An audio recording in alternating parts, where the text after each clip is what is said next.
HTML is the standard markup language for creating web pages।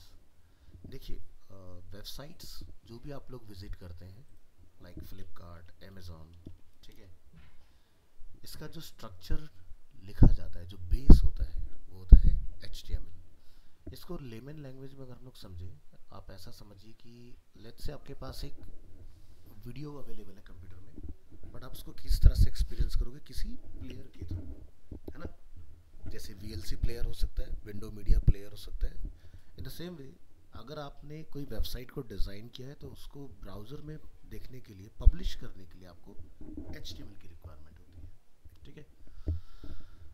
या इसको अगर हम लोग थोड़ा सा लिटिल बिट टेक्निकल की तरफ लेके चले तो एक स्ट्रक्चर जो होता है वो आप इसके थ्रू डिज़ाइन करेंगे।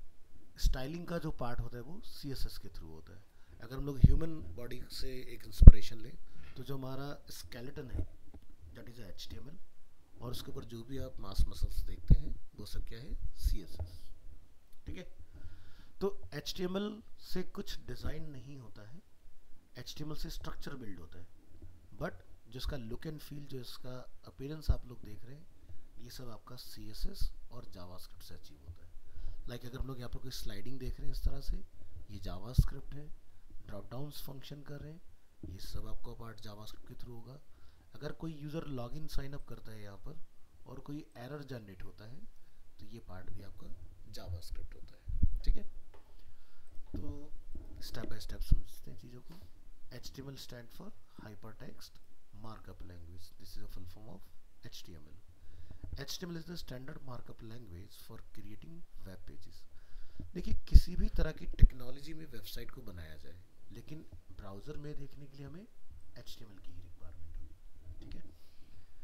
HTML describes the structure of a web page and HTML consists of a series of elements। Elements क्या होते हैं, जैसे कि HTML, हेड, टाइटल, इनको हम लोग एलिमेंट्स बोलते हैं। ये प्री डिफाइन है और डे 1 पर आपको थोड़ा सा मतलब आप यूज टू नहीं होंगे इसके साथ, बट आप 2 से 3 क्लासेस के बाद में देखेंगे आपको ये सब चीज़ें फिंगर टिप पर आ जाएंगी ऑटोमेटिकली। बहुत ही सिंपल से इन्होंने एलिमेंट्स डिफाइन किए हर एक चीज़ के लिए। HTML elements tell the browser how to display the content. Like अगर हम लोग यहाँ पर देख रहे हैं, ये हमें आउटपुट दिख रहा है व्हाट इज़ HTML, तो इसके पीछे एक टैग है, उस टैग का नाम क्या है आप यहाँ देख सकते हैं। थोड़ा जूम करते हैं कोड के अंदर, कौन सा एलिमेंट है, H2, ठीक है। H2 हमने लिखा, लेकिन ब्राउज़र ने उसको इंटरप्रेटेट किया इस तरह से, ठीक है। तो जो भी आप एलिमेंट यहाँ पर यूज़ करेंगे, ब्राउज़र उसको प्रोसेस करेगा और उसका आउटपुट आपको डिस्प्ले करेगा। HTML elements label pieces of content such as this is a header or this is a paragraph etc, जो कि हमने यहाँ पर डिफाइन किया हुआ है। सो एक HTML पेज बनाने के लिए आपको इतना कोड करना होता है हर बार, ठीक है, जिसमें आप यहाँ पर सबसे पहले डिफाइन करते हैं डॉक टाइप, जिससे ये ब्राउज़र को मैसेज जाता है कि आपका जो ये डॉक्यूमेंट है वो किस वर्जन में रेंडर होगा। सो अभी जैसे कि HTML का जो लेटेस्ट वर्जन चल रहा है वो है 5.2, ठीक है। तो डॉक टाइप HTML का काम क्या है, ब्राउज़र को ये बताना कि ये किस वर्जन में रेंडर होगा। इसके बाद हमारी लैंग्वेज का नेम HTML, और HTML 2 मेजर पार्ट में डिवाइडेड है, हेड और बॉडी। हेड पार्ट जो कि मेटा इन्फॉर्मेशन के लिए होता है, लाइक आपने पेज का अगर कोई टाइटल डिफाइन कर रहे हैं तो आप टाइटल में डिफाइन करेंगे। जैसे कि हम यहाँ पर देख रहे हैं फ्लिपकार्ट की वेबसाइट पर अगर हम लोग आते हैं तो आप यहाँ देखते हैं कुछ लिखा हुआ है title, online shopping sites for mobiles, electronics, furniture, grocery and went. इसी तरह से हमारे पेज का टाइटल ओनली टाइटल मेंशन है यहाँ पर। तो आपको जो भी टाइटल लिखना है अपने पेज से रिलेटेड, वो आप इस टाइटल टैग के बिटवीन डिफाइन करेंगे। बॉडी यानी कि जैसे आप लोग इलस्ट्रेटर, फोटोशॉप सभी में एक न्यू डॉक्यूमेंट बनाते हो, जो वाइट कैनवस या आर्टबोर्ड आपके सामने आता है, बॉडी कोडिंग के अंदर वही पार्ट है। यानी कि जो भी हम लोग यहाँ पर इस एड्रेस बार के नीचे देख रहे हैं, this is a body area, ठीक है। तो जो आपने एंड यूजर का दिखाना है वो हम लोग बॉडी में लिखते हैं इस तरह से। तो चलिए इस कोड का आउटपुट क्या है हम पहले वो चेक करते हैं। तो हमने 2 ही चीज़ें डिफाइन की थी, my first heading and my first paragraph, और ये इसका आउटपुट आपने देखा है यहाँ पर। तो ध्यान रखिएगा कि HTML के एलिमेंट्स नॉन प्रिंटेबल होते हैं, ये प्रिंट नहीं होंगे, इनका रिजल्ट आपको रिसीव होता है ब्राउज़र के अंदर, ठीक है। तो अगर मान लीजिए हमें अपनी कोई फाइल क्रिएट करनी हो तो आपने क्या करना होगा, आपको एक नोटपैड फाइल क्रिएट करना है। इस तरह से नोटपैड फाइल के अंदर आप यहाँ पर डिफाइन करेंगे इस तरह से डॉक टाइप में हम लोग क्या मेंशन करेंगे, HTML, देन लैंग्वेज का नेम, देन पेज का head section, then title like first class, then title close. आपने इसके बाद हेड को क्लोज करना है, ओपन करेंगे बॉडी टैग, बॉडी क्लोज करिए और HTML। इसके बाद आपको जो भी मैसेज यहाँ लिखना है, जैसे कि एक हेडिंग हम लोग यहाँ पर क्रिएट कर रहे हैं H1 और हमने इसको नेम दिया this is my first heading, and यहाँ पर एक बनाते हैं paragraph, this is a paragraph, और आप यहाँ से पैराग्राफ को क्लोज करेंगे। तो अभी आप यहाँ ऊपर नोटिस करें, नोटपैड में ऊपर क्या लिखा रहा है, अनटाइटल्ड, है ना। तो आपने देखो फोटोशॉप इलस्ट्रेटर सभी में अनटाइटल्ड ही बनता है बाय डिफॉल्ट, क्योंकि डॉक्यूमेंट का कोई टाइटल हमने असाइन नहीं किया हुआ है। फाइल को सेव करें और हम ले आते हैं इसको TTS में। आपका बैच टाइम है 2 to 3:30 अप्रैल मंथ में। हम यहाँ पर इसको एक सेव करेंगे फर्स्ट क्लास। अभी लिखना कुछ नहीं है क्लास के अंदर, ठीक है, सिर्फ और सिर्फ स्क्रीन पर फोकस करो। वीडियो आपके पास रहेगा, फाइल्स आपके पास होंगे, आराम से नोट्स बनाना, ठीक है। अभी सिर्फ देखें चीज़ों को, अच्छे से विजुलाइज करो क्या हो रहा है स्क्रीन पर। तो नॉर्मली क्या होता है, आप लोगों की हैबिट है कि आप जब भी कोई फाइल बनाते हैं तो इस तरह से 2-3 वर्ड जितने का भी आपने नेम रखना होता है वो डिफाइन करके फाइल को सेव करते हो। अब हम लोग आज से स्टार्ट कर रहे हैं क्या, HTML। नोटपैड का जो फाइल टाइप होता है बाय डिफॉल्ट वो क्या होता है, TXT, टेक्स्ट डॉक्यूमेंट्स, बट हमें क्या अचीव करना है, HTML पेज। तो आपने फर्स्ट क्लास क्या लिखेंगे, .html। फाइल को सेव कीजिएगा, जिस लोकेशन पर हमने सेव किया है ये लोकेशन आपके सामने देखिए, एक यहाँ पर इंटरनेट फाइल क्रिएट हो गई। तो यहाँ पर आइकन हमें कौन से ब्राउजर का दिख रहा है, डिफॉल्ट क्रोम ही क्यों है, क्योंकि हमारे डिफॉल्ट ऐप के अंदर डिफॉल्ट ब्राउजर क्या है, क्रोम। हो सकता है आपके कंप्यूटर में एज आपका डिफॉल्ट ब्राउजर हो तो आपको एज ही दिखाई देगा बाय डिफॉल्ट, तो आप अपनी कन्वीनियंस के हिसाब से चेंज कर सकते हैं, ठीक है। अब हम इस फाइल को ब्राउजर में क्या करेंगे, ओपन करने के लिए आपने क्या करना है, या तो डबल क्लिक या फिर simple drag and drop into your web browser. File open हो गया, इसका आउटपुट हमें दिखाई दे रहा है और ऊपर टाइटल क्या लिखा है, फर्स्ट क्लास। अब URL पर थोड़ा ध्यान देंगे हम लोग। हमने अपनी फाइल का नेम रखा था first class, but in between अगर आप देखोगे तो यहाँ पर %20 दिखाई दे रहा है हमें, है ना। तो थोड़ा सा फ्लैशबैक में जाओ, क्या किसी की ईमेल आईडी में कोई स्पेस होता है, क्या किसी वेबसाइट में कोई स्पेस होता है नेम में, नहीं होता ना, या होता है, नोटिस किया कभी आज तक किसी ने आपको अपनी ईमेल आईडी दी उसमें स्पेस हो, या कोई वेबसाइट जो आप चला रहे हो उसके डोमेन नेम में स्पेस होता हो। पहले तो डोमेन नेम क्लियर है सभी को, डोमेन नेम क्या होता है, किसी भी वेबसाइट को विजिट करने के लिए आप एक यहाँ पर नेम पास करते हो, तो गूगल क्या है, डोमेन नेम हुआ, ठीक है। तो अगर हम लोग यहाँ पर देखें अरीना हाइफ एनिमेशन डैश इंडिया लिखा हुआ है बट स्पेस नहीं है, क्लियर है। तो ध्यान रखना है कि जब भी हम लोग फाइल का नेम स्ट्रक्चर करेंगे इसमें स्पेस नहीं होगा, ठीक है। डे 1 पर ही इस चीज़ को क्लियर कर लेते हैं, नहीं तो फिर आप गलत प्रैक्टिस में चले जाते हो, फिर आपको दिक्कतें आती है आगे जाके। तो पहला चीज़, नेम में स्पेस नहीं होगा, ठीक है। तो स्पेस नहीं होगा तो क्या लगा सकते हैं हम लोग, आप यहाँ पर इन बिटवीन हाइफन का यूज़ कर सकते हैं, जिसको हम लोग डैश बोल देते हैं, बट हम लोग यहाँ पर इसको हाइफन बोलते हैं, ठीक है। तो अब ऐसा करने का जब आप ब्राउज़र में इस फाइल को एक्सेस करेंगे तो देखो %20 का एरर सॉल्व हो गया। ठीक है, इसके बाद क्या, जब आप किसी को कोई मेल करते हो तो ईमेल आईडी कभी कैप्स में होता है, सेंटेंस केस में, अपर केस में, सब कुछ लोअर केस होता है। या किसी वेबसाइट को जब हम लोग विजिट करते हैं उसमें सब कुछ स्मॉल में लिखा होता है। तो ये भी हमें प्रैक्टिस ध्यान में रखना है कि जब भी आप यहाँ पर कोई फाइल क्रिएट करेंगे तो वो सब कुछ स्मॉल में जाएगा। इस तरह से first class extension dot HTML, इसको आप ओवरराइट कर लेंगे इस तरह से। फोल्डर में आइए अपने, और नहीं हुआ है तो दोबारा से करेंगे, या फिर इसको इसी जगह पर रीनेम कर देंगे, फर्स्ट क्लास।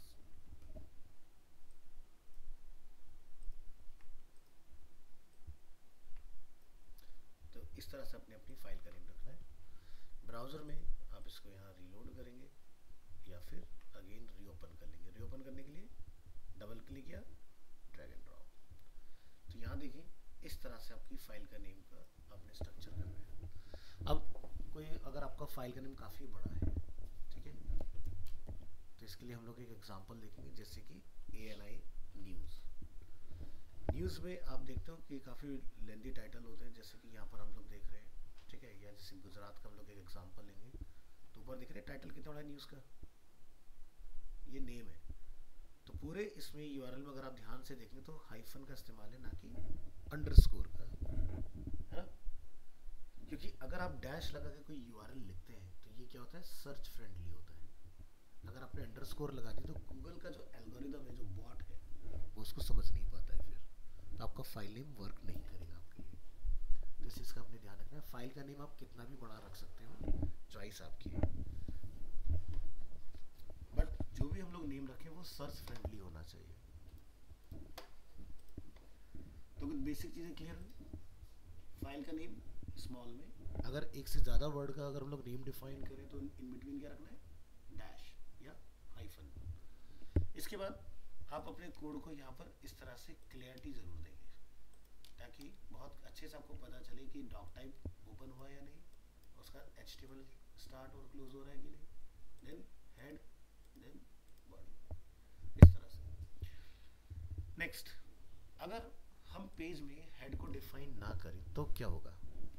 देखिए हम यहाँ से हेड को डिलीट करते हैं,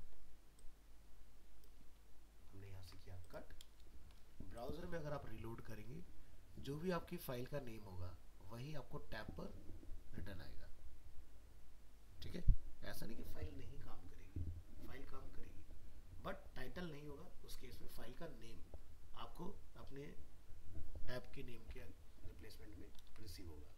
और अगर हेड और टाइटल अवेलेबल होंगे तो टाइटल फाइल नेम को रिप्लेस करेगा आपके, ठीक है। अब बात आती है कि जब हम कोई टाइटल यहाँ डिफाइन करें तो उसकी लेंथ कितनी हो सकती है।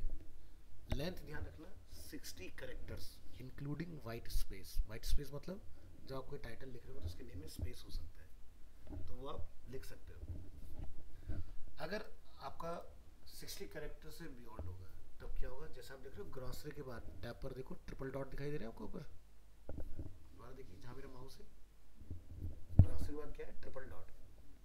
ये गलत URL है, ठीक है। यानी कि आपको ध्यान रखना है कि टाइटल में कभी भी ट्रिपल डॉट नहीं आना चाहिए। अगर टाइटल में ट्रिपल डॉट आ गया यानी कि आपने गूगल के SEO टर्म का वायलेशन किया है। गूगल कहता है 60 कैरेक्टर मैक्सिमम, 61 भी नहीं कर सकते हैं आप, क्योंकि ट्रिपल डॉट आने से यूज़र पूरा इसको पढ़ नहीं पाएगा। दूसरा, अगर इसको सर्च किया जाएगा पेज को, तो जब आप गूगल में कुछ सर्च करते हैं, जैसे कि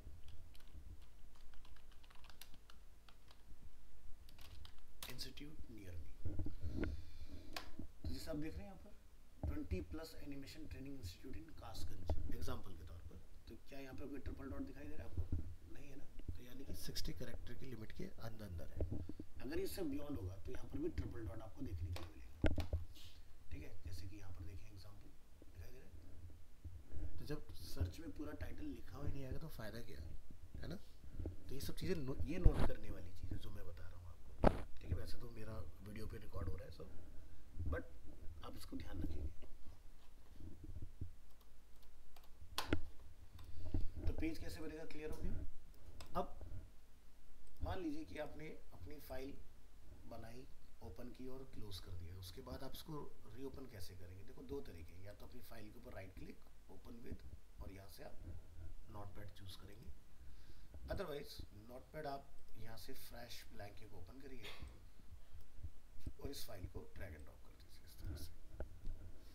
यही रॉ फाइल है, यही आउटपुट फाइल है, ठीक है, एक ही फाइल होती है इसमें।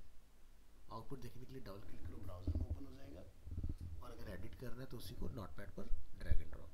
कोई सॉफ्टवेयर नहीं इंस्टॉल करना है, कुछ नहीं करना है आप लोगों को, ठीक है, आपने नोटपैड पे काम करना है। नोटपैड ही क्यों, हम किसी एडिटर का इस्तेमाल क्यों नहीं करें? देखो क्या होगा, जब आप इंटरव्यू में जाओगे ना, तो हो सकता है कि आपको कोई एडिटर सॉफ्टवेयर मिल जाए, जैसे कि VS कोड होता है कोडिंग के लिए, बट हो सकता है ना दे वो, तब क्या होगा? तो उस केस में आपको हैंड कोड करना आना चाहिए हर एक चीज़ को। अगर आप कोड के साथ फेमिलियर होंगे, अगर नोटपैड पर आप फेमिलियर होंगे, तो इंटरव्यू इस तरह के भी होते हैं कि आपको पेपर पेन दिया जाता है, कोड उसके ऊपर लिख के दिखाओ, वो चेक करना चाहते हैं आपका कॉन्फिडेंस लेवल।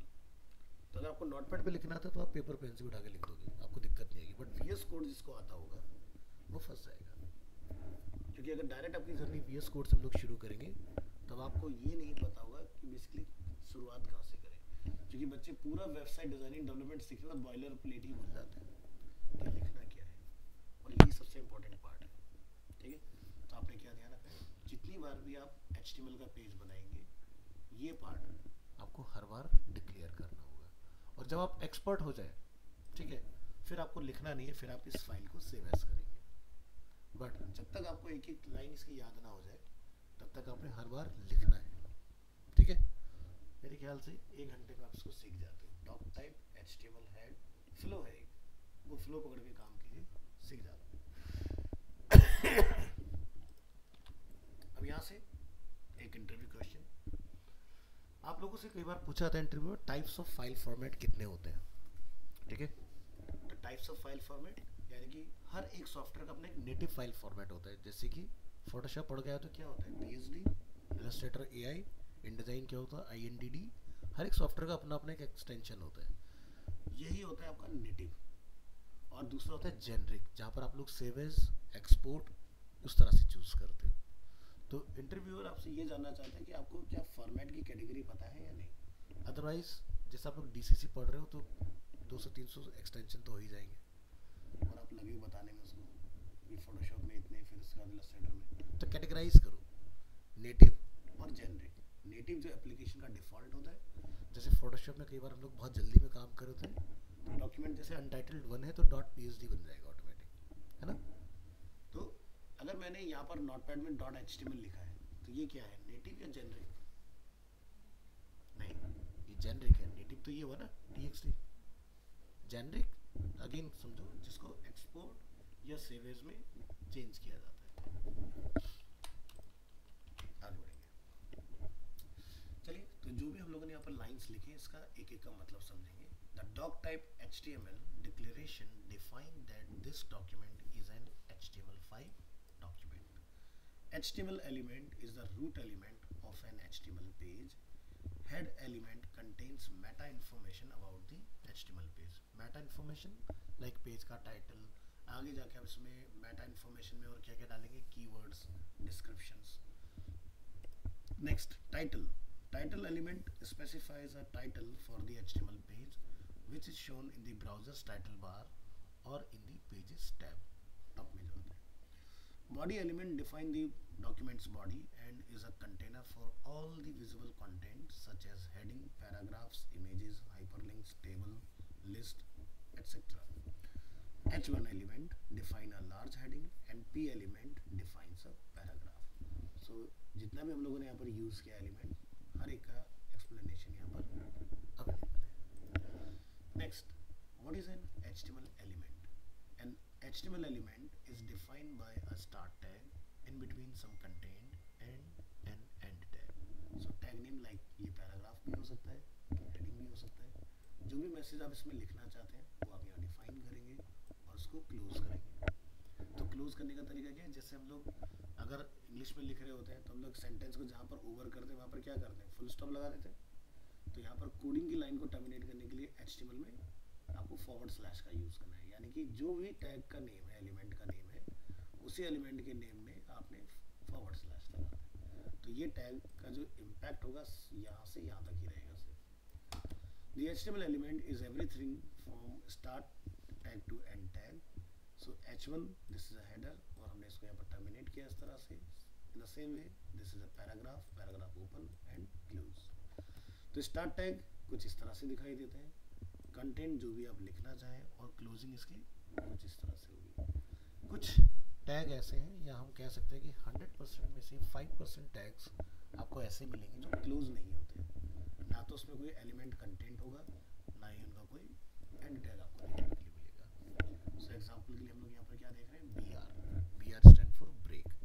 अब आप देखते हैं जैसे आप फोटोशॉप वगैरह में काम कर रहे हैं,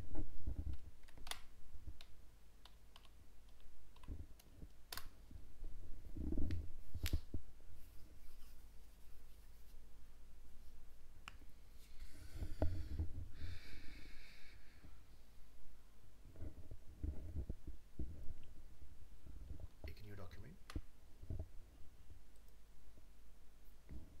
टेक्स्ट फॉर पैराग्राफ,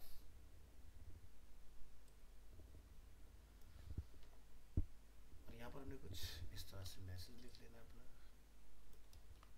और अपर केस को ऑफ करेंगे, टेक्स्ट का अलाइनमेंट लेफ्ट।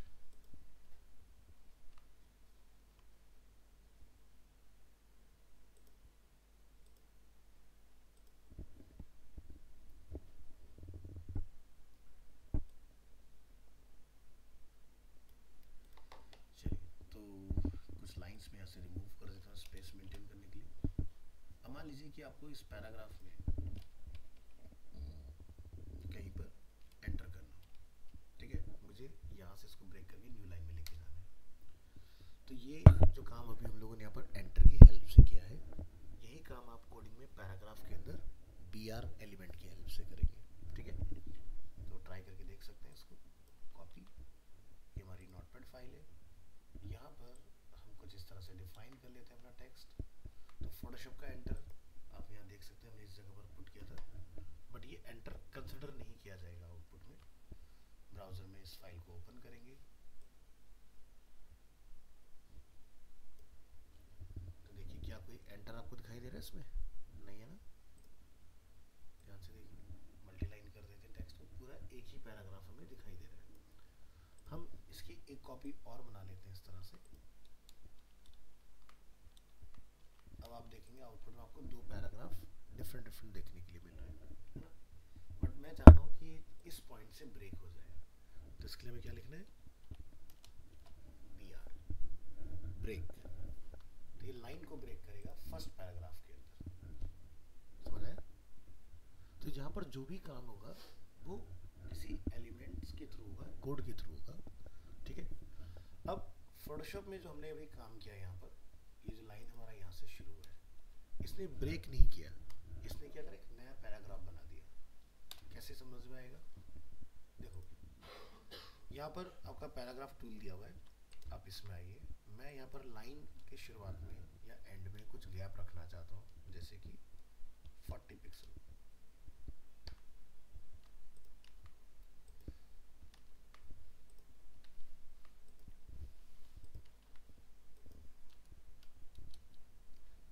अब आप नोटिस करेंगे कि जहाँ पर मैंने एंटर पुट किया था लास्ट टाइम, कुछ स्पेस दिखाई दे रहा है, तो ये ब्रेक नहीं है।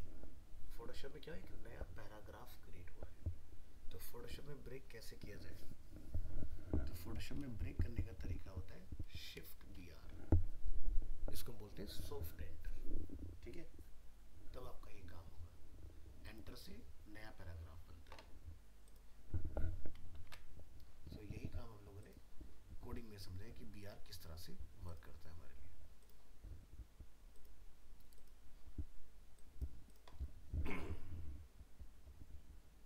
चलिए आगे बढ़ते हैं।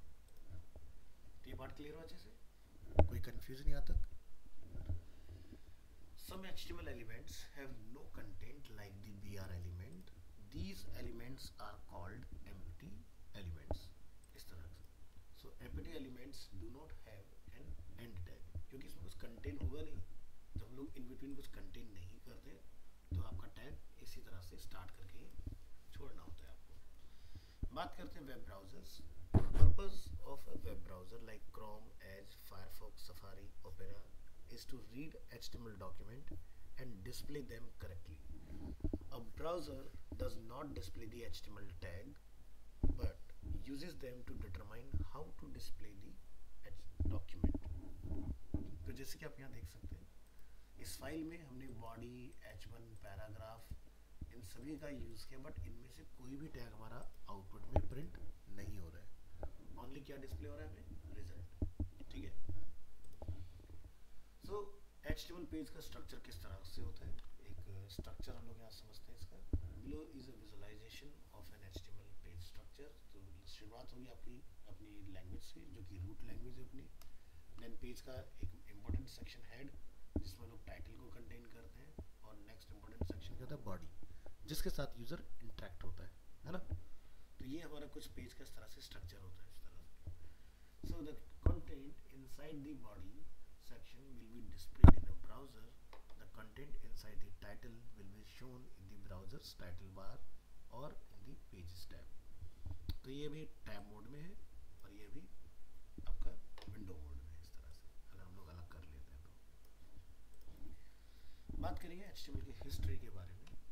Since the early days of the World Wide Web, जिसको आप लोग www के नाम से जानते हैं, there have been many versions of HTML. So 1989 में टिम बर्नर्स-ली ने इन्वेंट किया www, यानी कि वर्ल्ड वाइड वेब, और 1991 में टिम बर्नर्स-ली ने इन्वेंट किया HTML, यानी कि ठीक 2 साल बाद। देन 1993 में डेव रगेट ने फर्स्ट HTMल वर्जन ड्राफ्ट किया, और 1995 में HTML वर्किंग ग्रुप ने डिफाइन किया HTML 2.2। सो इसी तरह से ईयर वाइज ईयर इसमें प्रोग्रेस होता गया। देन 1997 W3C, इसकी फुल फॉर्म होती है वर्ल्ड वाइड, इसको बोलते हैं वर्ल्ड वाइड वेब कंसोर्टियम। ये ऑर्गेनाइजेशन है जो इसके राइट्स को मेंटेन करती है। ठीक है। तो ये ऑर्गेनाइजेशन है जिसके अंडर में HTML प्रोजेक्ट रन हो रहा है। ठीक है। W3C बोलते हैं हम लोग इसको। तो W3C का रिकमेंडेशन है कि HTML 3.2 यूज करना है। इन 1999 W3C ने रिकमेंड किया वेबसाइट डिजाइनर कम्युनिटी के अंदर 4.01, बट जब 4.01 1999 में इंट्रोड्यूस हुआ तो बहुत सारी प्रॉब्लम्स स्टार्ट हुई। देखो पहले के टाइम में क्या होता था कि ब्राउजर लिमिटेड हुआ करते थे, जैसे कि विंडो के साथ जो डिफॉल्ट ब्राउजर आता था वो था इंटरनेट एक्सप्लोरर, जिसको आज की डेट में आप लोग एज के नाम से जानते हो। ठीक है। बट 1999 का जब दौर चल रहा था तो मैकिंटोश यानी कि एप्पल भी मार्केट में अवेलेबल था, जिसके अंदर ब्राउजर हम लोग कौन से यूज़ करते हैं? सफारी। ठीक है। इसी तरह से और डिफरेंट ब्राउजर्स भी आ चुके थे, जैसे कि फायरफॉक्स, राइट। और एक आपका जो सबसे ज़्यादा ट्रेंड में था उस टाइम पर वो था ओपेरा वेब ब्राउजर। वैसे ब्राउजर्स अगर हम बात करें, total 45 plus web browsers market में एट प्रेजेंट अवेलेबल है। ठीक है। बट जो पॉपुलैरिटी मिली सबसे ज़्यादा वो मिली क्रोम, सफारी, ओपेरा, फायरफॉक्स और एज। ठीक है। सोचिए कि अगर आपके विंडो में डिफ़ॉल्ट एज ना हो तो आप क्रोम भी नहीं इंस्टॉल कर सकते, क्योंकि आप इसी के थ्रू जाके तो सर्च करते हैं डाउनलोड क्रोम। अगर ये नहीं होगा तो क्रोम भी नहीं होगा। तो यानी कि ये बेस है विंडो के अंदर। इसी तरह से एप्पल ऑपरेटिंग सिस्टम के अंदर क्या होता है मैकिंटोश में, वहाँ पर आपका सफारी डिफ़ॉल्ट वेब ब्राउज़र होता है। उसके बाद आप उसके थ्रू डाउनलोड कुछ भी करके चलाइए। तो ये 2 ऑपरेटिंग सिस्टम मार्केट में अवेलेबल है, मैकिंटोश एंड विंडो को हम लोग बोलते हैं IBM मशीन।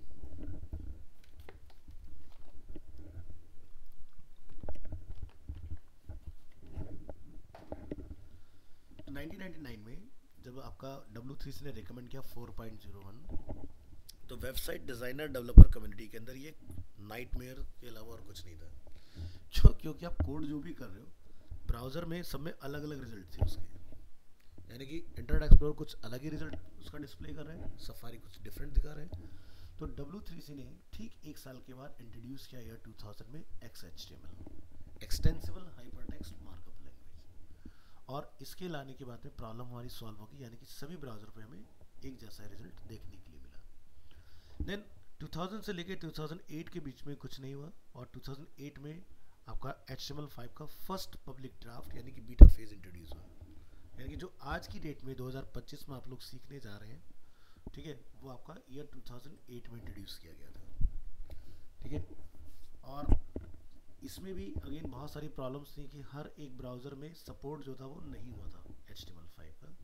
तो 2012 आते आते यानी कि ठीक 4 साल में ये प्रॉब्लम को फिक्स कर दिया गया और 14 में W3C ने ऑफिशियल अनाउंसमेंट किया कि अब से जो भी वेबसाइट बनेंगी वो HTML5 में ही क्रिएट होंगी। तो 14 से आपकी जितनी वेबसाइट्स मार्केट में अवेलेबल हैं वो सब HTML5 में है। 16 में एक इसका और अपडेट आया जिसको हम लोग जानते हैं 5.1। 17 में इसका एक और अपडेट आया 5.1 का जिसको हम लोग जानते हैं सेकेंड एडिशन के नाम से, और 17 में ही लास्ट अपडेट आया HTML 5.2। 17 के बाद से टिल डेट तक कोई भी नया अपडेट इसमें नहीं आया, ठीक है। अब अगर कोई अपडेट आता है तो वो सीधे होगा HTML6, ठीक है।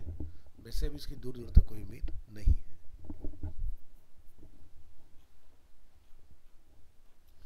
तो ये था आपका इंट्रोडक्शन, आगे बढ़ते हैं। यहाँ तक किसी का कोई डाउट है, कोई क्वेरी है, कुछ भी पूछ सकते हो, कोई ऐसा पार्ट जो समझ ना आए हो। अब लोग बात करेंगे एडिटर्स की कि किस पर हमें काम करना है। वैसे मैं आपको ऑलरेडी नोटपैड रिकमेंड कर चुका हूँ, ठीक है। A simple text editor is all you need to learn HTML. So web pages can be created and modified by using professional HTML editor. However, for learning HTML, we recommended a simple text editor like Notepad in PC and TextEdit in Macintosh. तो अगर आपको Apple की device मिलती है use करने के लिए तो वहाँ पर आप सर्च करेंगे स्पॉटलाइट के अंदर टेक्स्ट एडिटिंग, ठीक है। तो विंडो में जैसे हमारा स्पॉटलाइट यहाँ होता है, ठीक है, वैसे एप्पल में जस्ट इसका अपोजिट साइड मिलेगा आपको टॉप में, ठीक है। वहाँ पर आपको सर्च कर लेना है text edit. So we believe that using a simple text editor is a good way to learn HTML. So follow the steps below to create your first web page with Notepad और text edit. So Notepad open करने के लिए आप यहाँ पर जाके type कर सकते हैं नोटपैड, इस तरह से आपको नोटपैड मिल जाएगा, ठीक है। अदरवाइज आप विंडो R प्रेस करें और यहाँ से आप नोटपैड लिख के इस तरह से एंटर करेंगे, नोटपैड आपके लिए अवेलेबल हो जाएगा। So alternatively you can search the notepad in the Windows search bar. Notepad will open with a blank page. Save the file by clicking on Files, Save As, and then give the file name like index.html. So जैसे कि हम यहाँ से एक file create करते हैं, new, और file को आपने सेव करना है और आप यहाँ पर फाइल का नेम डिफाइन कर लेंगे index.html. अब इंडेक्स ही नेम क्यों रिकमेंड किया गया, ठीक है, नेम तो कुछ और भी हो सकता है। तो आप लोगों ने एक नोटिस किया होगा जब भी आप लोग बुक्स वगैरह कोई पढ़ते हैं तो उसमें स्टार्टिंग के 1-2 पेजेस के बाद में आपको मिलता है TOI टेबल ऑफ इंडेक्स या TOC टेबल ऑफ कंटेंट्स, है ना, जो कि हेल्पफुल होता है कि थ्रू आउट बुक के अंदर किस पर्टिकुलर पेज पर कौन सा टॉपिक हम लोग पढ़ने वाले हैं, ऐसे होता है ना। सेम वैसे ही वेबसाइट का जो हम लोग पहला पेज बनाते हैं जिसको आप होम पेज बोलते हैं, उसको हम बोलते हैं टेक्निकली इंडेक्स पेज। वेबसाइट के फर्स्ट पेज पर आते ही यूज़र को पता लग जाता है कि वो उस वेबसाइट में क्या क्या विजिट करने वाला है। तो जैसे कि अगर आप यहाँ पर लिखते हैं flipkart.com, तो मुझे ये पता है कि यहाँ पर क्या लेटेस्ट ऑफर चल रहे हैं, कौन कौन सी कैटेगरीज यहाँ पर है, उन कैटेगरीज में सब कैटेगरीज क्या क्या है, ठीक है। और ये आपको होम पेज या इंडेक्स पेज उन पर्टिकुलर कैटेगरी पर ले जाता है, ठीक है। तो इंटरव्यू में ना बड़ा बच्चों को कन्फ्यूज़न होता है कि भाई मान लो उनको टास्क दिया कि एक होम पेज बना के दिखाओ, तो बच्चा कंफ्यूज कि बनाए क्या होम पेज के अंदर। तो आप ये ध्यान रखो कि सबसे पहले उनसे ये पूछो कि उनकी वेबसाइट में नंबर ऑफ पेजेस कितने हैं। अगर बोलते 10 पेजेस हैं तो उनके नाम पूछो उनसे, उसके अंदर पूछो कि उनकी ऑफरिंग क्या है, क्या वो दिखाना चाह रहे हैं वहाँ पर, ठीक है। तो हर एक पेज का क्लिकेबल पहले पेज पर होना चाहिए। जैसे एक और एग्जाम्पल से समझेंगे, एक साइट है एस्ट्रोलॉजी के ऊपर livastu.com, ठीक है। ये साइट अपने सामने ओपन, यहाँ से साइट ने में ग्रीट किया, गेट स्टार्टेड पर आप क्लिक करेंगे, आप नीचे चले जाएंगे और कॉन्टैक्ट अस पर क्लिक करेंगे तो कॉन्टैक्ट के सेक्शन में आ जाते हैं। इसके बाद हमें यहाँ से पता चला कुछ प्लानिटरी सिस्टम वगैरह को देखते हैं क्या क्या सर्विसेज ऑफर कर रहे हैं, residential, commercial vastu, industrial vastu, और यहाँ से हॉरोस्कोप। तो आप देख सकते हैं यहाँ पर हर एक पर एक CTA अवेलेबल है, कॉल टू एक्शन। यानी कि अगर मैं रेजिडेंशियल पर क्लिक करता हूँ या कमर्शियल, तो ये मुझे उस पर्टिकुलर पेज के ऊपर रिडायरेक्ट कर देता है। इसके अलावा अगर आप कंसल्टेंसी के लिए जाना चाहते हैं तो आप यहाँ से क्लिक करेंगे, आपके सामने एक अपॉइंटमेंट का पेज ओपन हो जाता है इस तरह से। ठीक है, थोड़ा सा और नीचे आते हैं पेज को स्क्रॉल करके, तो लेटेस्ट फीड क्या आ रहा है यूट्यूब से वो हमें मिल रहा है। आज 1 अप्रैल है तो लोगों का हॉरोस्कोप क्या है। ठीक है, अगर आपको वेबसाइट में इंटरेस्ट डेवलप हुआ है तो आप यहाँ से सब्सक्राइब कर सकते हैं इनका न्यूज़लेटर, प्राइसिंग इनके आप यहाँ से देख सकते हैं, इनके ब्लॉग्स लेटेस्ट क्या चल रहे हैं। अगर कोई अपॉइंटमेंट बुक करना चाह रहे हैं अगेन यहाँ पर CTA अवेलेबल है। तो जो भी आपने यहाँ पर देखा, इधर देखें रेजिडेंशियल, कमर्शियल, इंडस्ट्रियल, ये सब क्या है, सर्विसेज के अंदर का पार्ट है। तो या तो यूज़र मेन्यू के थ्रू जाए या फिर वो लैंडिंग पेज से डायरेक्टली जंप कर सकता है उसके अंदर।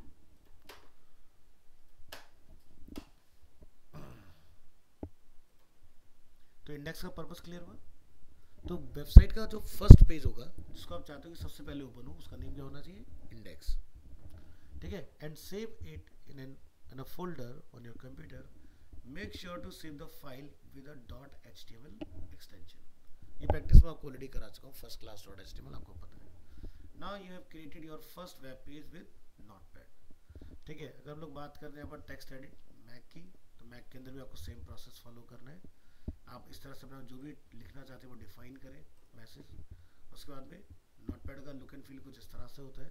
फाइल को जब आप सेव एज करेंगे तो आपको ये ध्यान रखना है, देखिए सेम डायलॉग बॉक्स आप यहाँ देख सकते हैं। तो यहाँ पर आपको क्या मिलेगा, फाइल का नेम जो आप यहाँ डिफाइन करेंगे। उसके बाद एनकोडिंग क्या है, UTF-8।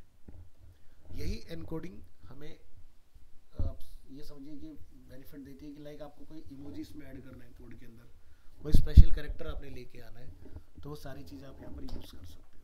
ठीक है, तो UTF-8 जो है वो लेटेस्ट एनकोडिंग सिस्टम है हमारा, जिसके अंदर आप 1000+ स्पेशल कैरेक्टर यूज़ करा सकते हैं। उसके बाद आप जब फाइल को सेव कर लेंगे तो आप उसको ब्राउज़र में एक्सपीरियंस करेंगे, जैसे मैंने आपको अभी ओपन करके दिखाया पेजेस। और ये देखिए जो हमारा ये कोड हमने यहाँ लिखा हुआ है, इसका आउटपुट कुछ इस तरह से आपको देखने के लिए मिलेगा। सो यहाँ पर दो ही चीज़ें मेंशन की थी हमने, this is a heading, this is a paragraph.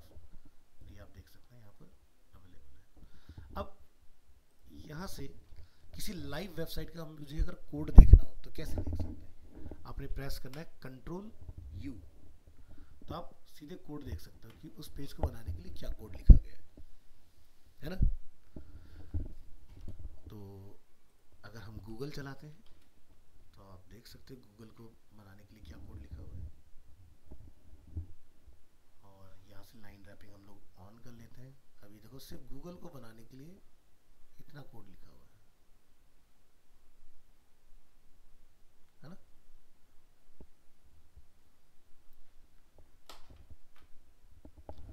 Google में तो कुछ भी नहीं है, फिर इतना कोड किस लिए लिखा हुआ है ना। तो समझोगे आगे चल के धीरे धीरे। तो आप ये सोचो कि इसके कंपैरेटिवली हमारा वाला कोड कितना आसान है। ये समझ में तो आ रहा है कि क्या है। इसमें तो ऐसा लग रहा है जैसे 3 इडियट मूवी देखते हैं ना, कहना क्या चाहते हो वही वाली फीलिंग है इसके अंदर। ये सब है क्या, आपको समझ तो आई नहीं इसमें। तो यहाँ पर जावास्क्रिप्ट, jQuery, डिफरेंट जावास्क्रिप्ट की लैंग्वेजेस का यूज है। तो इसलिए HTML ध्यान रखना बहुत ही आसान है। और कोडिंग के अंदर जनरली क्या होता है ना, जैसे हमारे स्कूल टाइम में हम लोग ये गलती अक्सर कर ले बैठते हैं कि भाई बहुत टफ है, हमसे नहीं होगा। ऐसा बिल्कुल मत सोच के चलिएगा, क्योंकि 2 लोग हमारे पीछे बैठे हुए हैं। नहीं, बोलने के लिए नहीं कह रहा मैं भाई, बोले मैंने ऑलरेडी बताया हुआ है। ठीक है, किसी भी चीज़ की शुरुआत जब आप करने जाओगे ना, क्योंकि अभी आप लोग सॉफ्टवेयर से निकल के आए हो, तो रिकॉर्ड करके हम लोग क्यों दे रहे हैं आपको, ताकि आप यूज्ड टू हो जाए।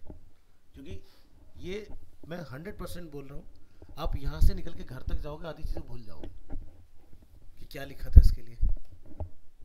लेकिन आपके पास रिकॉर्डेड सेशन होगा ना, जहाँ आप रुकोगे वहाँ सब देख पाओगे, तो इससे आपको ये बेनिफिट मिल जाएगा। तो अभी यहाँ पर आप देखें बहुत छोटी छोटी हम लोग एलिमेंट्स की प्रैक्टिस करेंगे। जैसे अभी आपको पेज बनाना आ गया, पहला पेज किस तरह से बनेगा, है ना।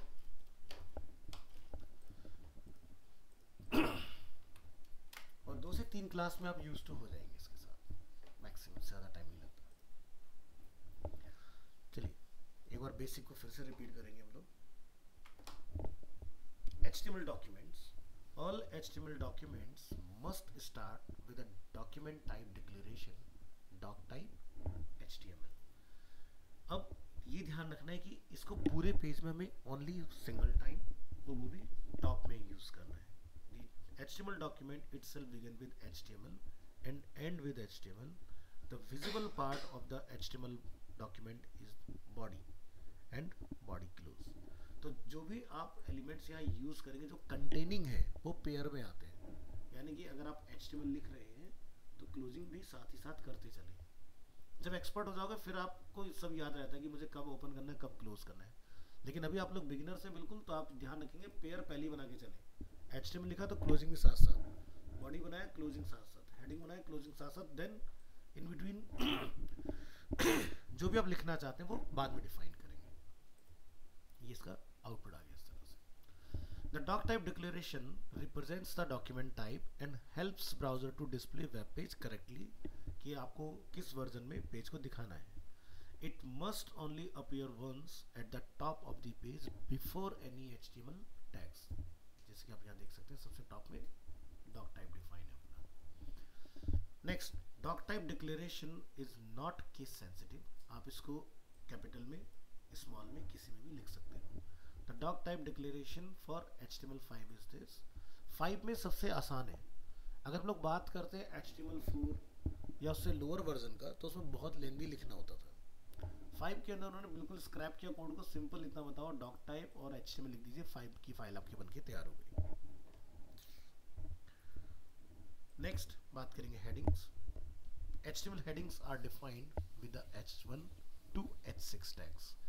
H1 defines the most important heading and H6 define the least important heading। यानी कि आपको अगर अपने पेज में हेडिंग्स बनाने हैं और आपको लगता है कि मुझे किसी पार्ट को सबसे कम इंपॉर्टेंस देना है, तो आप उसको किस में डिफाइन करेंगे? H6 में। और आपको लगता है कि मेरा कोई पार्ट जो सबसे ज़्यादा फोकस में है वो सर्च कीवर्ड बन सकता है, तो उसको आप डिफाइन करेंगे H1 में।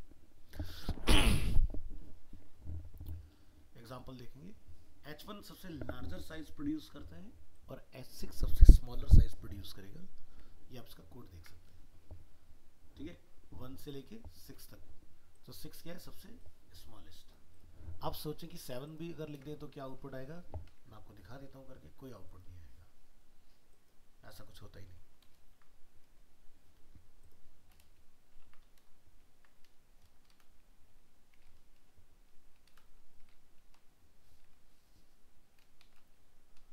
एक नॉर्मल पैराग्राफ की तरह बिहेव करेगा। देखिए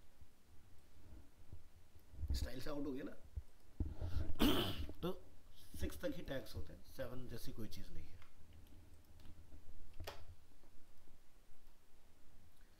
नेक्स्ट बात करते हैं paragraph. HTML paragraphs are defined with the P tag. P stand for paragraph, H stand for heading.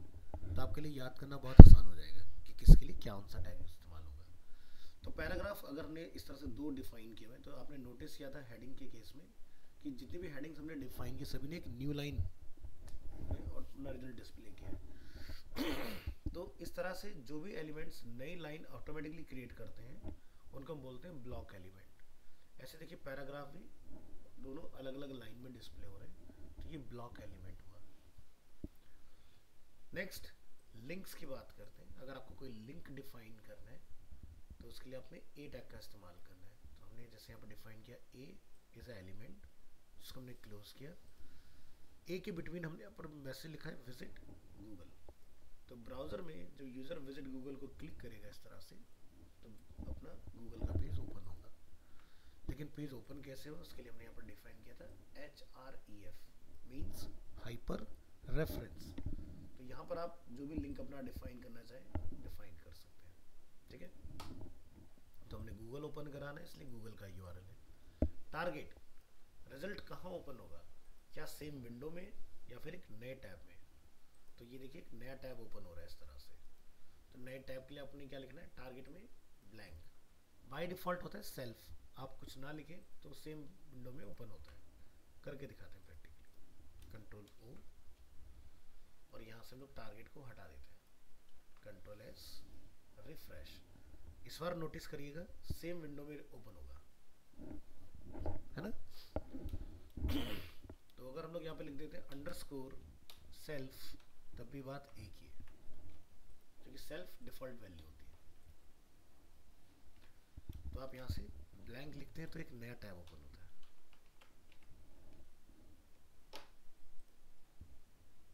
Again देखिए एक नया tab open. So the link destination is specified in the href attribute. Attributes are used to provide additional information about HTML elements. HTML images. HTML images are defined with the img tag, और image tag भी close नहीं होगा, ठीक है। The HTML, the source file src, alternative text which is alt, width and height are provided as attributes. तो यहाँ से हम लोग ओपन करेंगे HTML इमेज एग्जाम्पल।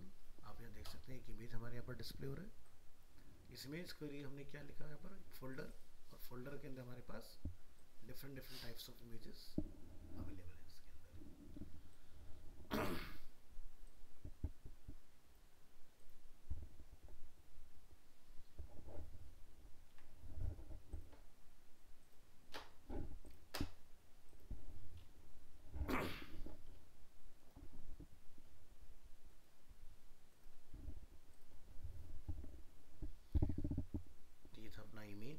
नेक्स्ट है how to view HTML source.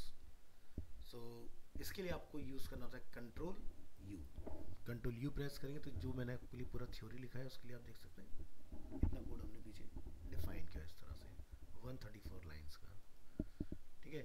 या फिर आप इंस्पेक्ट कर सकते हो। एग्जाम्पल, हम फ्लिपकार्ट पर इस तरह से आते हैं और यहाँ से हम किसी एक सेक्शन में एंटर होंगे। नेक्स्ट हम क्लिक कर लेते हैं इसके ऊपर। अब आप ये इमेज ब्राउज़र में ओपन करना चाहते हो तो ये ओपन नहीं होगा, और राइट क्लिक भी इसके ऊपर देख सकते हैं आप नहीं हो रहा है। तो आपने क्या करना है F12। इसके बाद यहाँ पर आप देखेंगे आपको इंस्पेक्ट का ऑप्शन मिलेगा, इमेज पर क्लिक करिए और ये देखिए इमेज का कोड आपको यहाँ पर मिल गया इस तरह से, ठीक है। तो ये इंस्पेक्ट होता है जिसके थ्रू आप देख सकते हैं कोड की तरह।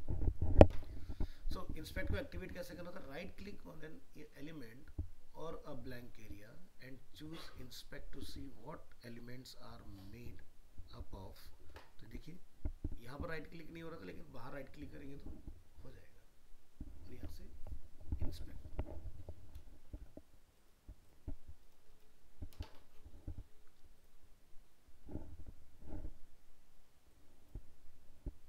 नेक्स्ट एलिमेंट को थोड़ा सा डिटेल में समझेंगे। An HTML element is defined by a start tag in between some content and an end tag. All HTML elements is everything from the start to the end tag.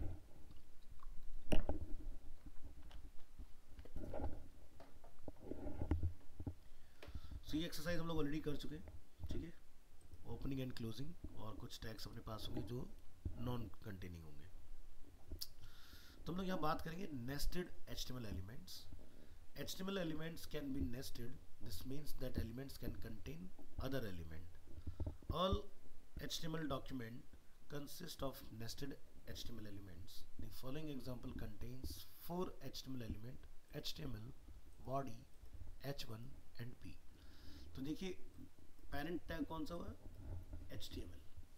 HTML के nested tag कौन से हुए, body का nested tag कौन सा हुआ, H1 and paragraph. So the H1 element is the root element and it defines the whole HTML document. It has a start tag HTML and an end tag /HTML. Then inside the HTML elements there is a body element, और body के अंदर कुछ और additional information हमने store किया हुआ है इस तरह से। So the body element defines the document body. It has a start tag body and end tag. Then inside the body element there are two other elements, H1 and P. The H1 element defines a heading and the P elements define a paragraph, और ये भी आपके pair में होते हैं tag. Next, never skip the end tag, यानी कि अगर ओपन किया है तो क्लोज, मैंडेटरी है। ठीक है, 5% टैग जो मैंने आपको बताया, जैसे इमेज हो गया, HR होता है, BR होता है, फॉर्म्स होते हैं, जो कि आप धीरे धीरे आगे चल के सीखेंगे, तो इनको क्लोज नहीं करना होता। बट जिनका आपको पता है कि ये टैग पेयर में आते हैं, उनको क्लोज ज़रूर से कीजिएगा। तो जैसे हमें यहाँ पर देखेंगे, हमने P टैग को यहाँ डिफाइन किया, बट हमने क्लोज नहीं किया। Some HTML elements will display correctly even if you forget to end tag।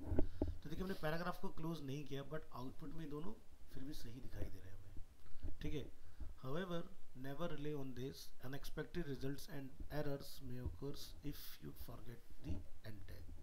तो अभी के लिए तो ये सही है, लेकिन कल को जब आप कोई डिज़ाइन इसके थ्रू बिल्ड करेंगे मिक्स करके सारी चीज़ों को, तभी आपको प्रॉब्लम क्रिएट कर सकता है। तो बैड प्रैक्टिस की हैबिट नहीं बनानी है, आपने ध्यान रखना है ओपन एंड क्लोज ज़रूर से हो। Next, empty HTML elements। HTML elements with no content are called empty elements, या non containing elements भी बोल देते हैं इनको हम लोग। The BR tag defines a line break and is an empty element without a closing tag। So example, हमने एक पैराग्राफ डिफाइन किया इस तरह से, this is a paragraph with a line break, और in between हमने क्या डिफाइन किया, BR एलिमेंट। इसका आउटपुट आप देख सकते हैं, दिस इज के बाद ब्रेक हुआ और नेक्स्ट लाइन से कंटिन्यू हो गया। HTML is not case sensitive, आप अपर केस लोअर केस कैसे भी लिख सकते हो, बट क्या होता है कि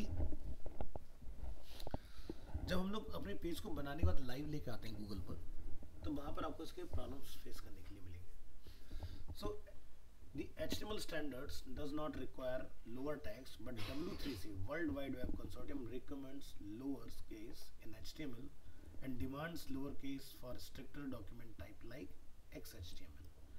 ठीक है, तो इसका आपने ध्यान रखना है, आपने लोअर केस में जितने भी एलिमेंट्स हैं डिफाइन करना है। सिर्फ डॉक टाइप जो आपका होता है, इसके साथ आप जो मर्जी करें, बाकी सभी को स्मॉल में ही लिखना है।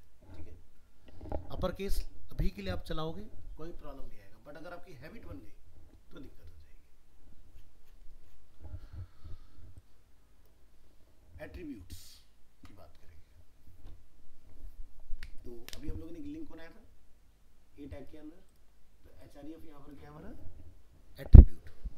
ठीक है, तो HTML में आप मान के चलिए मोस्ट ऑफ द जितने भी टैग्स हैं सभी के पास एट्रीब्यूट्स हैं अपने अपने।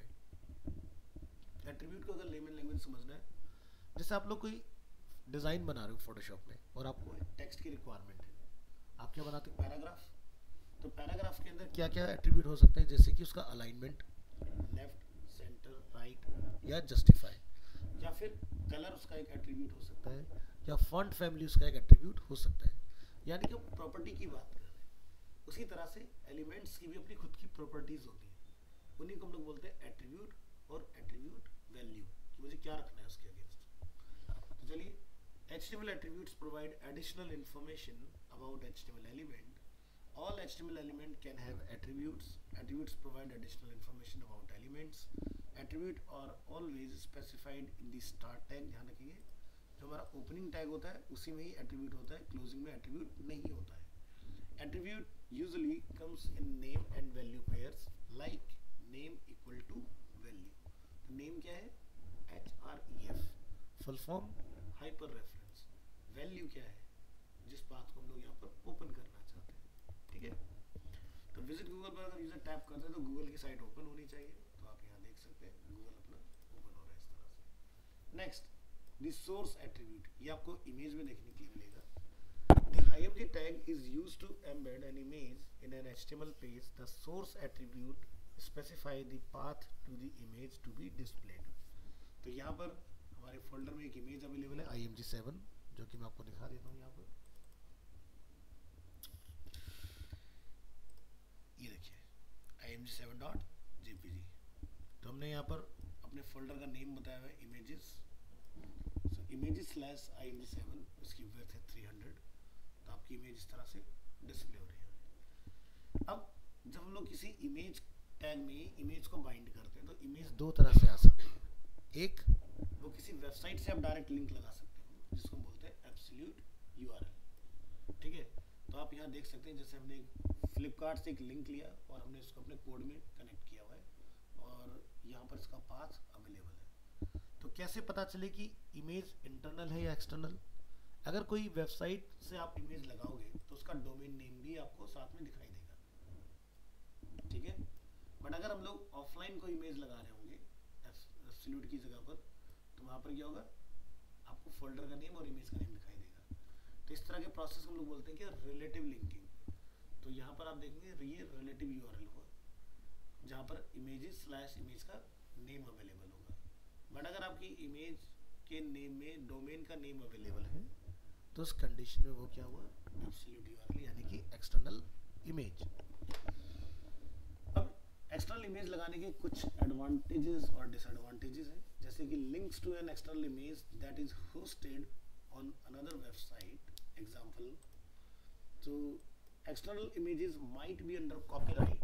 If you do not get permission to use it, you may be in violation of copyright laws. In addition, you cannot control external image. It can suddenly be removed or changed. तो जब से मैंने ये image को यहाँ पर associate किया अपने पेज के, तब से फ्लिपकार्ट से इमेज लाइव चल रहा है। मान लीजिए कल को फ्लिपकार्ट अगर अपने यहाँ से इमेज को डिलीट करता है तो मेरे कोड में भी ये दिखना बंद हो जाएगा ऑटोमेटिक। नेक्स्ट आता है रिलेटिव, जो कि अभी हम लोगों ने यहाँ पर देखा ऊपर वाले एग्जांपल में, इस तरह से फोल्डर बना के जो हम लोग काम करते हैं कि सारे HTML फाइल यहाँ पर होंगे और इमेजेस फाइल इमेज के फोल्डर में होंगे, इस तरह से। Links to an image that is hosted within the website, so here the URL does not include the domain name. If the URL begins without slash it will be related to the current page. Example हम इस तरह से देखेंगे, images /img7. If the URL begins with a slash, it will be relative to the domain. Example, folder के आगे भी आपको slash अगर दिखता है इस तरह से, तो ये कब मिलेगा, जब हमारी वेबसाइट लाइव होगी। और अगर हम लोग ऑफलाइन चला रहे हैं, जैसे कि अभी हम अपने कंप्यूटर से इस फाइल को एक्सेस कर रहे हैं, उस केस में आपको इसके आगे स्लैश नहीं मिलेगा, ठीक है। सो it is almost always best to use relative URLs. They will not break if you change your domain name. Next हम बात करेंगे width and height attribute. The IMG tag should also contain the width and height attribute, which specify the width and height of the image in pixels. तो original जो हमारी image file है, आप इसका size देख सकते हैं, काफ़ी बड़ा साइज है ना, फुल HD। ऊपर देख सकते हैं डायमेंशंस यहाँ मिल जाएंगे हमें 1920 by 1200। अगर आप इस तरह के लार्ज इमेज को विड्थ को कम करके अगर यहाँ पर दिखा देते हो, नो प्रॉब्लम। बट इससे प्रॉब्लम कब स्टार्ट होगा कि इस तरह की बहुत सारी नंबर ऑफ इमेजेस आपने अपनी वेबसाइट को बनाने में यूज़ किए, तो क्या होगा, इस इमेज का अपना एक MB में KB में साइज होगा। तो आपने इसका जो व्यू है वो वर्चुअली छोटा किया है, बट टेक्निकली डायरेक्टरी में इसका जो फाइल साइज है वो कितना है, यहाँ पर आप देखोगे 154 KB इसका साइज है जो अवेलेबल है यहाँ पर, काफ़ी बड़ा साइज है। तो अगर हम इसी इमेज को यहाँ पर फोटोशॉप में लाके इस तरह से, आपको ये क्लियर है कि मुझे 300 पिक्सल्स में इसको दिखाना है, जो कि आप यहाँ देख रहे हैं।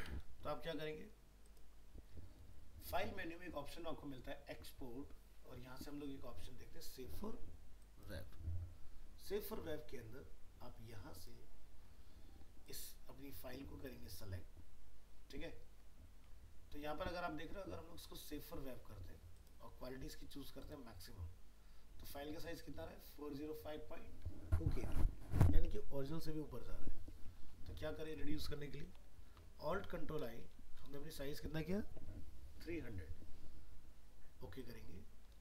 अब आप इसको सेव फॉर वेब कीजिए, फाइल का साइज मैक्सिमम क्वालिटी पर कितना रह गया 33.82 KB। तो वेबसाइट को जो ऑप्टिमाइज किया जाता है वो इस तरह से किया जाता है, यानी कि अगर एक छोटा सा आइकन भी अगर आप लोग कॉल कर रहे हैं अपने पेज में, तो आपको ये ध्यान रखना है इसको फोटोशॉप से ऑप्टिमाइज करना ना भूलें आप।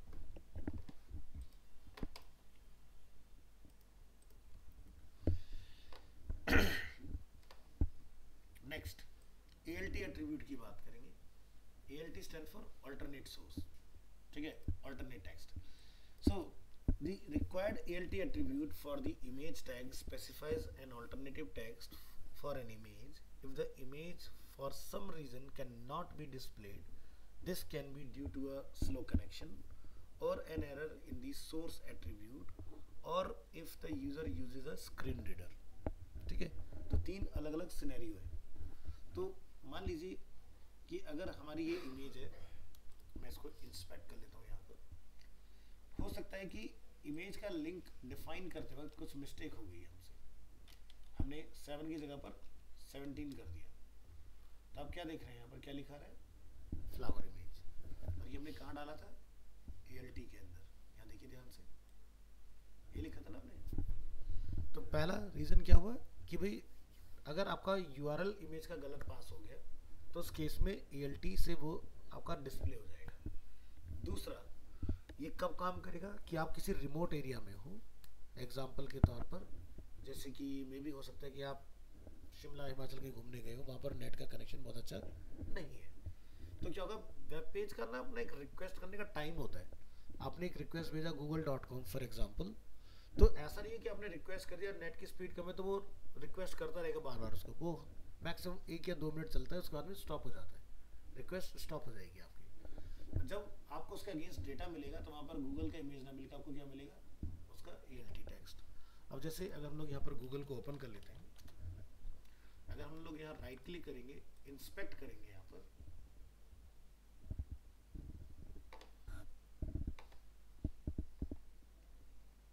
तो ALT में क्या लिखा रहा है, जहाँ मेरा माउस है कोड में ध्यान से देखो, गूगल लिखा रहा है। यानी कि अगर गूगल की image due to any reason अगर लोड नहीं होती है तो वहाँ पर उसकी जगह पर गूगल लिखा हुआ जाएगा। चलो इमेज का नाम गलत करके देख लेते हैं। यहाँ पर बहुत सारे इमेजेस हैं, इसका नाम थोड़ा सा और बदल देते हैं। PNG का क्या बना दे, JPG। और भी इमेजेस हैं हमारे पास, यहाँ भी चेंज करना पड़ेगा हमें।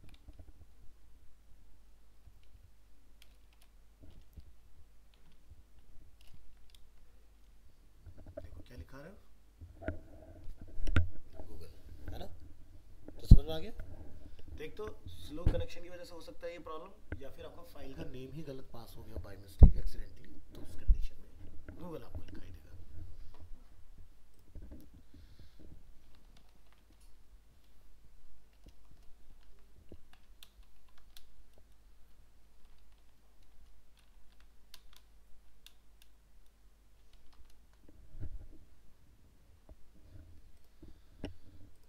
नेक्स्ट,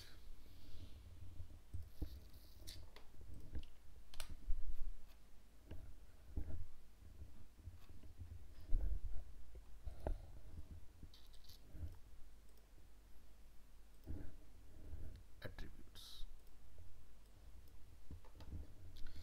नेक्स्ट हम लोग देखते हैं headings. HTML headings and titles or subtitles that you want to display on a web page। तो आप देख सकते हैं हेडिंग के हमारे टाइप्स H1 से लेके कहाँ तक है, H6 तक। HTML headings are defined with the H1 to H6. H1 defines the most important heading and H6 define the least important heading. So browsers automatically add some white space, a margin before and after a heading। आप देख सकते हैं कि बीच में कुछ gap दिखाई दे रहा है एडिशनल।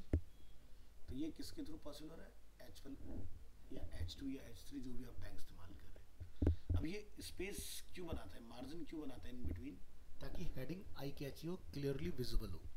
ठीक है, headings are important. Search engines use the heading to index the structure and content of your web pages. User often skim a web page by its heading. It is important to use headings to show the document structure. H1 heading should be used for main headings, followed by H2 headings, then the least important H3, and so on. So use HTML headings for headings only. Do not use headings to make text big or bold. यानी कि नहीं तो उसका जो purpose है heading का वो खत्म हो जाएगा। ठीक है, आपने मिस यूज कर लिया उसको। बिगर heading, each HTML heading has a default size. However, you can specify the size for any heading with the style attribute using the CSS font size property. So हम लोग यहाँ पर एक inline CSS की code करके style equal to लिख सकते हैं. font size हमने यहाँ पर पुट किया 60 पिक्सल्स. तो हेडिंग आप देख सकते हैं लार्जर साइज में दिखाई दे रहा है. तो इस तरह से आप एनलार्ज कर सकते हो. बट ध्यान देने वाली बात ये है, क्या इतना बड़ा हेडिंग मेरे वेब पेज में फिट होगा या नहीं. ठीक है, डालने के लिए आप जो मर्जी साइज लिख सकते हो. ठीक है, बट वो ठीक भी दिखना चाहिए. ठीक है. Next, paragraphs. A paragraph always start on a new line and is usually a block of text. The HTML element define a paragraph. A paragraph always start on a new line and browser automatically adds some white space, a margin before and after a paragraph, like heading. HTML display. You cannot be sure how HTML will be displayed. Large or small screen and resized windows will create different results. Example, अगर हम यहाँ पर अपनी browser window को छोटा बड़ा कर रहे हैं तो देख रहे हैं आप, टेक्स्ट आपका ब्रेक होता है इस तरह से. जगह कम होगी तो क्या होगा, लाइन ब्रेक होके न्यू लाइन में मैटर आ जाएगा आपका. With HTML you cannot change the display by adding extra spaces or extra lines in your HTML code. The browser will automatically remove any extra spaces and lines when the page is displayed. अब मान लीजिए हमने यहाँ पर दो paragraph के examples create किए इस तरह से. हमने क्या लिखा, दिस पैराग्राफ, दी एंटर लगाया, contains a lot of lines, again enter in the source code, again enter, but the browser ignores it. इसी तरह हमने लिखा, this paragraph contains a lot of spaces in the source code but the browser ignores it. तो दोनों का output क्या निकल गया है, सिंगल लाइन. क्योंकि हमने जो भी काम किया वो कीबोर्ड की हेल्प से किया. ब्राउजर कीबोर्ड के इनपुट को नहीं समझता, वो कहता है अगर स्पेस चाहिए तो बताओ, कुछ लिखो, उसके लिए कोडिंग. अगर आपको न्यू लाइन में चाहिए तो क्या लिखना है, BR लिखना होगा हमें. सो नेक्स्ट देखेंगे हॉरिजॉन्टल रूल्स. दी HR, ये जो लाइन आप देख रहे हैं ना यहाँ पर, ये HR के थ्रू क्रिएट होता है. The HR tag defines the thematic break in a HTML page and is most often displayed as a horizontal rule. The HR element is used to separate content or define a change in an HTML page. तो यहाँ हमने लिखा जैसे कि this is a heading 1 and some text, then HR, then again this is a heading 2 and this is some other text. इसका output देख रहे हैं आप, इन दोनों के बीच में क्या है, एक लाइन. और ये लाइन किसके थ्रू अचीव किया हमने, HR. Next, line break. The HTML BR element define a line break. Use BR if you want a line break, a new line without starting a new paragraph. तो paragraph का result आप देख चुके हो Photoshop में भी. और अगर हम लोग कोडिंग में अगर पैराग्राफ p टैग का इस्तेमाल करते हैं न्यू लाइन में जाने के लिए तो स्पेस क्रिएट हो जाएगा. और अगर आप चाहते हो कि पैराग्राफ कंटिन्यूटी में रहे तो उसके लिए आप यूज करेंगे BR. तो देखिए दिस इज अ, हमने यहाँ पर पुट किया BR, पैराग्राफ के बाद again BR with a line break. तो ये देखिए आपका 3 लाइन में कन्वर्ट हो गया क्योंकि 2 टाइम्स हमने यहाँ पर BR को यूज किया. Next, the BR tag is an empty tag which means that it has no end tag, यानी कि इसकी कोई क्लोजिंग नहीं करनी है आपने. अब बात करते हैं हम लोग the poem problem. This poem will display on a single line. तो ये विलियम वर्ड्सवर्थ की काफी फेमस पोएम है. तो आप यहाँ देख सकते हैं हमें कुछ इस तरह से पोएम फॉर्म में लिखना है टेक्स्ट, बट आउटपुट क्या आ रहा है, एक पैराग्राफ की तरह. तो इसी प्रॉब्लम का सॉल्यूशन क्या है, आप यहाँ पर BR नहीं लगाएंगे. इसको कैसे अचीव करेंगे हम लोग, प्री एलिमेंट की हेल्प से. The HTML pre element defines pre-formatted tags.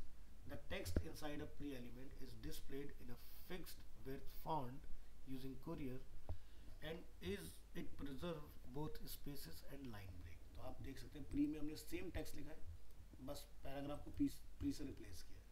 और आउटपुट आप देख सकते हैं, है ना. और कोड में हम लोग जाके यहाँ देख सकते हैं कि हमने कोई भी इसमें BR देखो कहीं भी नहीं लगाया हुआ है और इसका आउटपुट एकदम परफेक्ट आपको देखने के लिए मिल रहा है. तो कभी भी अगर आपको एंटर बहुत ज़्यादा लगाने हो तो BR बहुत ज़्यादा एक गुड प्रैक्टिस नहीं है, ध्यान रखिएगा. 1-2 लगाना है चलेगा, बट अगर पूरी पोएम लिख रहे हो BR लगा रहे हो तो सही प्रैक्टिस नहीं. तो क्या यूज़ करना है, प्री. आज के लिए इतना रखेंगे, नेक्स्ट क्लास में हम लोग आगे से स्टार्ट करेंगे.